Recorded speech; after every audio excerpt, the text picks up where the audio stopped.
فاعوذ باللہ من الشیطان الرجیم بسم اللہ الرحمن الرحیم کلوا واشربوا من رزق اللہ صدق اللہ مولانا العظیم۔ آقا کریم مدنی تاجدار حبیب پروردگار جناب احمد مجتبیٰ حضور سیدنا محمد مصطفیٰ صلی اللہ تعالی وسلم اب تشریف فرما تھے کہ سیدنا جبرائیل علیہ السلام آئے، عرض کی یا رسول اللہ صلی اللہ علیہ وسلم، میں نے ایک عجیب واقعہ ملاحظہ فرمایا دیکھا ہے کہ شب معراج سے پہلے ایک آسمانوں پہ فرشتہ تھا، اس کے 70,000 اس کے متبع تھے، پیروکار تھے، اس کی نیابت میں وہ 70,000 فرشتوں کا امام تھا اور اللہ کا ذکر و اذکار کرتا تھا۔ لیکن میں نے معراج کے بعد دیکھا کہ وہ کاف کے پہاڑوں میں بے پار لوتھڑے کی طرف پڑا ہے اور کرا رہا، چلا رہا ہے، چیخ رہا ہے، رو رہا ہے، اللہ کی بارگاہ میں معافی مانگ رہا ہے۔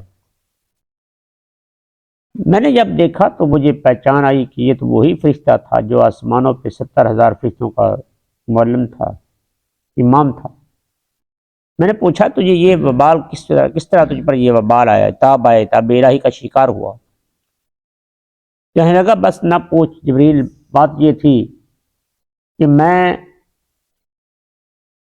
فرشتوں کے ساتھ ذکر الہی میں محو تھا کہ اتنے میں معراج کی رات مصطفیٰ کریم علیہ السلام کا میرے ہاتھ سے گزر ہوا، لیکن میں تعظیم کے طور پر اٹھ کر کھڑا نہ ہو سکا، قیام نہ کر سکا۔ تو اللہ تعالی وحدہ لا شریک کی طرف سے عتاب آیا کہ اے فرشتے، میرے محبوب کی تعظیم کے لیے اٹھ کر کھڑا کیوں نہیں ہوا؟ یا الہی تیرے ذکر میں محو تھا۔ رب کائنات نے فرمایا جس میرے ذکر میں میرے محبوب کی تعظیم نہیں وہ ذکر مردود ہے۔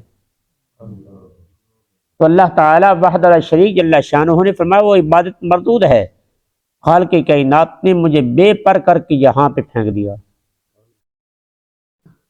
تو عرض کی یا رسول اللہ صلی اللہ علیہ وسلم، مجھے بڑا ترس آیا، میں نے اللہ کی بارگاہ میں عرض کی مولا اس فرشتے کی معافی۔ رب کائنات کی طرف سے حکم ہوا کہ جبریل جاؤ اس فرشتے کو کہو اگر وہ معافی چاہتا ہے تو میرے محبوب پہ درود پڑھے۔ یا رسول اللہ جب میں نے اس کو آ کر کہا تو اس نے درود پاک کی ذات اقدس پہ درود پڑھنا شروع کر دیا۔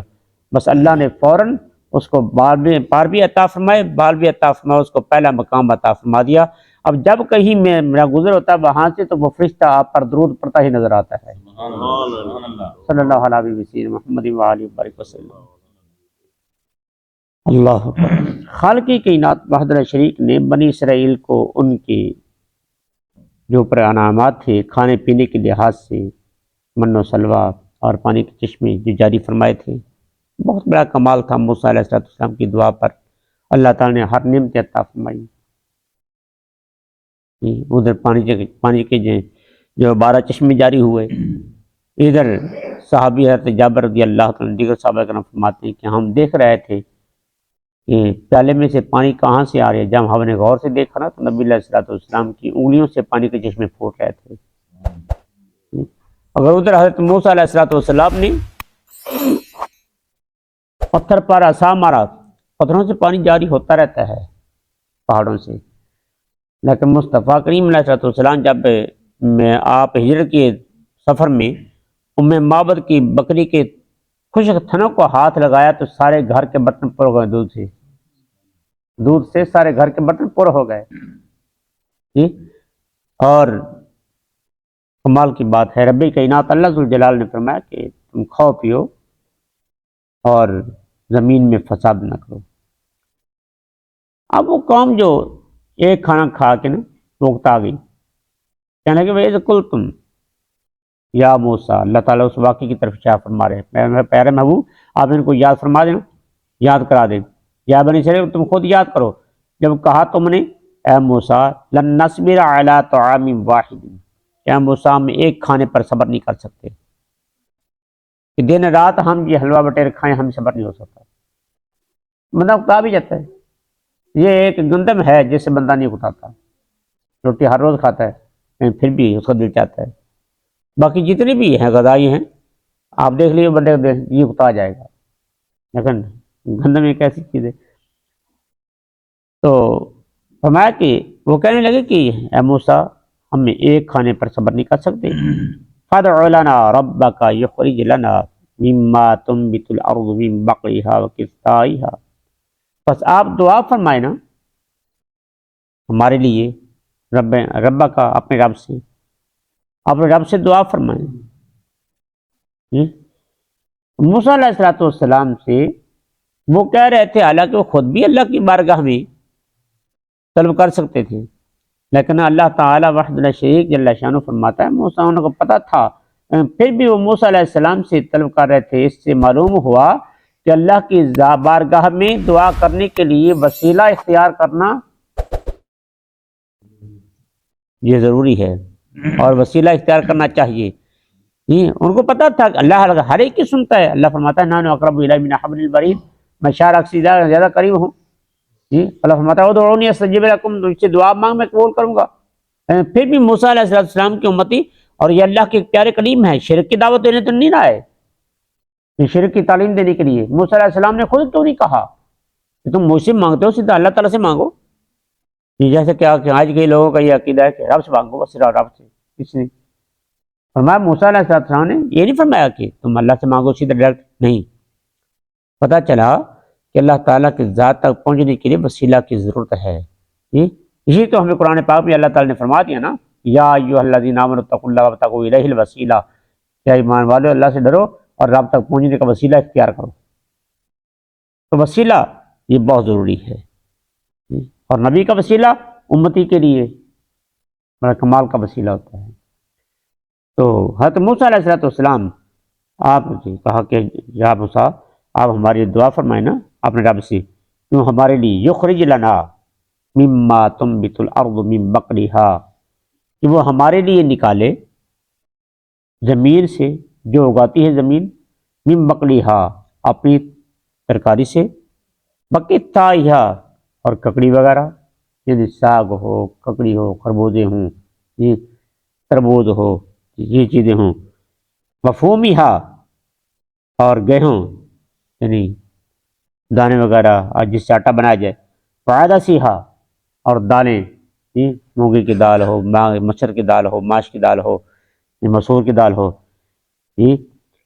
اور وبصلیہا اور لہسن پیاز وغیرہ. یہی ارائیوں کا کھا جانا. تو کہنے لگے یا ہمیں یا موسیٰ بس ہمارے لیے یہ دعا مانگے رب سے کہ ہمارے لیے یہ چیزیں پیدا کریں. تو قال اتستبدلون الذی، اب موسیٰ علیہ السلام نے فرمایا کہ او احمق قوم، یہ تم نے کیا کیا؟ اتستبدلون الذی هو ادنی بالذی هو خیر، کہ کیا تبدیل کرتے ہو تم جو وہ حقیر ہے بدلے اس کے جو بہتر ہے، جو آسمان سے تمہیں بلا مشقت ہے، بغیر کسی مشقت ہے، بغیر کسی محنت کے تمہیں مل رہا ہے کھانا، حلوہ آ رہا ہے، بٹیر آ رہے ہیں تمہارے لیے کھانے کو، اس میں نمکین بھی ہے، میٹھا بھی ہے، سب کچھ ہے. تم اس یعنی کہ اعلیٰ کو چھوڑ کر تم ادنا جو زمین پر چیزیں پیدا کرتے ہیں ان کو تم لے رہے ہو، پھر تمہیں اس میں مشقت بھی کرنی پڑے گی. یہ تم کیا کر رہے ہو؟ قوم جو ہے وہ کہا نہیں بس ہم سے اب گزارا نہیں ہوتا. تو پھر اللہ نے فرمایا اہبطوا مثلا فإن لکم ما سألتم، اب تمہیں یہاں پہ تو وہ نہیں ملے گا، چلو اترو شہر سے. فرما کے چلو اترو شہر میں، جو تم سوال کرتے ہو تمہیں وہاں ملے گا. کیونکہ یہ میدان تیہ میں جو مقید تھے نا وہ جگہ اونچی تھی اور شہر اس سے نیچے تھا. تو ہمارا اب تم یہاں سے اترو، وہاں پہ تمہیں چیز ملے گی. وضربت علیہم الذلۃ والمسکنہ، اور ان پر ذلت اور مسکینی مسلط کی گئی. وباؤوا بغضب من اللہ، اور وہ اللہ کے غضب سے لوٹے. ذالک بانہم کانوا یکفرون بآیات اللہ، یہ اس لیے کہ بے شک وہ تھے یکفرون کفر کرتے بآیات اللہ، ساتھ ہے تو اللہ کی کہ وَيَقْتُلُونَ النَّبِيِّينَ بِغَيْرِ الْحَقِّ، اور قتل کرتے وہ نبیوں کو بغیر حق کے۔ اللہ تعالیٰ کی ان پر ذلت اور اللہ کی طرف سے ان پر مسکینی نازل ہوئی، کیوں؟ اس لیے کہ وہ اللہ کے نبیوں کو بھی شہید کرتے تھے اور اللہ کے آیتوں کا انکار کرتے تھے بغیر حق کے۔ یعنی ایک تو ہوتا ہے کہ انسان کے ذہن میں ہو کہ میں یہ جو کام کر رہا ہوں صحیح کر رہا ہوں، نہیں، بلکہ ان کے ذہن میں بھی یہ پختہ تھا کہ ہم جو نبیوں کو شہید کرتے ہیں یہ ناحق کرتے ہیں، جی، جیسا کہ حضرت یحییٰ علیہ السلام کو شہید کیا گیا، حضرت زکریا علیہ السلام کو شہید کیا گیا، اور یہ بھی یاد رہے کہ شہید ان انبیاء کو کیا گیا ہے جن پر قتال واجب نہیں تھا، جہاد فرض نہیں تھا۔ جس نبی پہ جہاد فرض ہوا ہے وہ نبی شہید نہیں ہوا، انہوں نے خوب ڈٹ کر مقابلہ کیا اللہ کی بارگاہ میں۔ تو ذالک بما عصوا وکانوا یعتدون، یہ سارا کچھ جو ان پر ذلت وغیرہ سب کچھ ہوئی، یہ باسوا اس کے جو نافرمانی کرتے تھے اور تھے وہ حد سے بڑھتے۔ تو اس سے معلوم ہوا اس آیت پاک سے کہ انسان کو چاہیے کہ اعلیٰ چیز کو چھوڑ کر حقیر چیز کو قبول نہ کرے۔ اگر اعلیٰ مل رہی ہے تو پھر اعلیٰ کو ہی کی تجوید کیا جائے۔ دوسرا اس حدیث پاک سے اس آیت پاک سے یہ بھی معلوم ہوا کہ انسان کے نافرمانی کی وجہ سے، انسان کے گناہوں کی وجہ سے اس پر ذلت اور مسکینی مسلط ہوتی ہے اللہ طرف سے، اور اللہ تعالیٰ کے غضب کا شکار ہوتا ہے۔ اور جتنے بھی یہ آگے چل کر آپ دیکھیں گے، پڑھیں گے کہ بعض اوقات ایسا ہوا کہ ان کی نافرمانی کی وجہ سے، ان کے گناہوں کی وجہ سے اللہ نے ان پر حلال چیزیں جو ہیں وہ حرام فرما دی، اور جو مکروہ چیزیں ہیں وہ ان پر لازم فرما دی۔ آپ دیکھیے نا کہ یہ تھوڑی ذلت ہے کہ مسلمانوں کا جو گوبر ہے وہ عیسائی چوڑے جو ہے وہ اپنے سر پہ اٹھائے پھرتے ہیں، یہ ذلت ہی ہے نا، مسکینی ہے جی۔ اس طرح جو جتنے بھی ہمارے ملک کے کام کاج ہوتے ہیں، یہ نالی صاف کرنی ہے، گٹر صاف کرنی ہے، پھر جو وہ عیسائی چوڑے کرتے ہیں، تو یہ اللہ تعالیٰ کی طرف سے ان پر ذلت مسکینی ہے۔ یہ کسی کا کون چاہتا ہے کسی کا کوئی نالی صاف کرے؟ اپنے گھر کی نالی تو ہر کوئی صاف کر لیتا ہے، یا اللہ تعالیٰ کے گھر کی نالی صاف کر لیتا ہے، وہ تو فخر سمجھے گا نا اپنے کے لیے۔ یہ بھی یاد رہے کہ دنیا کے سارے کسی بڑے سے بڑے چودھری کے مکان کی صفائی کرے تو انسان کی ذلت ہے، لیکن اللہ تعالیٰ کے گھر کی صفائی کرتے انسان کو برتری حاصل ہوتی ہے، اس کو مقام حاصل ہوتا ہے، کیونکہ یہ سب سے بڑے کا گھر ہے نا، اس لیے جو اس کے ساتھ تعلق لگاتا ہے وہ تو بڑا ہو جاتا ہے نا، اس کی تو شان ہی اور بن جاتی ہے، اس کی عظمت ہی اور ہو جاتی ہے۔ تو باقی رہی بات کہ دنیا داری کی، تو دیکھیں اس کو ذلت ہوتی ہے، لیکن اب دیکھیے اللہ تعالیٰ وحدہ لا شریک نے فرمایا کہ یہ مسکین ذلت ہے کہ سروں پہ، اب تو پھر بھی باتھ روم بن گیا نا، تو پہلے زمانے تھوڑے پیچھے آپ چلے جائیں 50-60 سال، لوگوں میں جو گھر میں لوگوں کا گوبر ہوتا تھا، یہ گندگی وغیرہ، وہ عیسائی چوڑے جو اپنے ساتھ جن کو جمع دار بولتے تھے وہ اٹھا کر لے آتے تھے۔ تو یہ اللہ تعالیٰ سے مسکینی اور ذلت کیوں مسلط کی گئی؟ کہ وہ اللہ کی نافرمانی کرتے تھے۔ اب قربانی کے دن ہم گوشت کھاتے ہیں اور وہ بیچارے جو ہے وہ انتری اکٹھے کرتے پھرتے ہیں، تو یہ اللہ تعالیٰ کی طرف سے ذلت مسکینی ہے، کسی اور کی طرف سے نہیں ہے۔ تو یہ ان پر اسی لیے مسلط ہے کہ وہ اللہ کی نافرمانی کرتے تھے اور نبیوں کو قتل کرتے تھے۔ اب وہ کہ نبیوں کو قتل نہیں کرتے، لیکن نبی کریم صلی اللہ علیہ وسلم آپ کے شہید کرنے کی انہوں نے بڑی کوشش کی ہے، کبھی آپ پر پتھر پھینکے کہ آپ شہید ہو جائیں، کبھی جو ایک یہودیت تھی اس نے آپ کو زہر الوداع بکری کا گوشت کھوا دیا تھا، یہ کھانے کی کوشش کی تھی۔ اور دیکھیں طرح طرح کے بہانوں سے انہوں نے نبی الاسلام کو بھی شہید کرنے کی کوشش کی ہے، لیکن وہ تو اللہ کا فضل ہے کہ آپ کو اللہ تعالیٰ نے آپ کی حفاظت فرمائی جی۔ اور اس طرح یعنی کہ وہ کرتے تھے، تو اب بھی وہ چونکہ یعنی آج ہی جو چوڑا اسلام لے آئے مسلمان ہو جائے، اس سے اللہ تعالیٰ یہ ساری ذلت اٹھا لیتا ہے، اس کو اور کوئی کام جو ہے اللہ تعالیٰ نصیب فرما دیتا ہے۔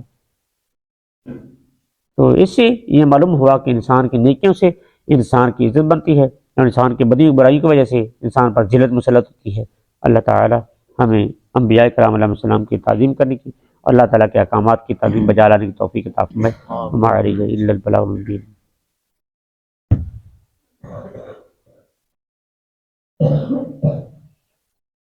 پانی پر قدرت ہونے کے باوجود بھی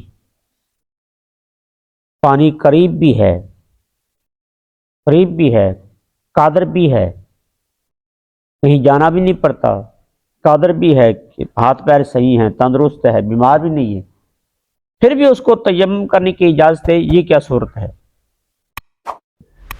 تو یاد رکھیں نماز عیدین، عید الفطر کی نماز یا عید الاضحیٰ کی نماز یا نماز جنازہ اگر پڑھی جا رہی ہے اس وقت اگرچہ وہ پانی پہ بھی قادر ہے یا ٹوٹی میں پانی موجود ہے، لیکن اس کو حکم ہے کہ جلدی سے تیمم کرے اور نماز کے ساتھ مل جائے، کیونکہ نماز عید کے گزر جانے کے بعد بھی وہ نماز نہیں پڑھ سکتا اکیلا، اور اس طرح ہی جنازہ بھی نہیں پڑھ سکتا، لہٰذا اس کو حکم ہے کہ فوری طور پر تیمم کر کے نماز عیدین یا نماز جنازے کے ساتھ مل جائے۔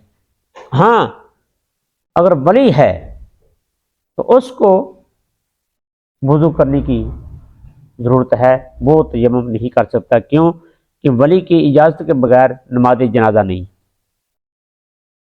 بیٹا ہے یا بھائی ہے اس کو جو وارث ہے تو وہ وضو کرے گا، اس کے لیے تیمم جائز نہیں، کیونکہ وہ جنازے کو روک سکتا ہے کہ بھئی ابھی میں نے نماز جنازہ پڑھنی، باقی کسی کا انتظار نہیں۔ یہ جو ہم کرتے ہیں نا کہ انتظار کرتے ہیں کہ ٹائم بھی ہو گیا، ابھی امام بھی کھڑا ہے، ساری بات جو لوگ آ رہے ہیں جو وضو کر رہے ہیں جو ان کو وضو کرنے دو جی، تو باقی کا انتظار نہیں ہے، صرف ولی کا انتظار ہے۔ اس طرح ہی ولی کو بغیر وضو کے تیمم سے نماز جنازہ نہیں، باقی کے لیے حکم یہ ہے کہ اگر نماز جنازہ ہو رہی ہے تو وہ تیمم کر کے وہ جنازے کے ساتھ مل جائیں۔ صدق اللہ العظیم۔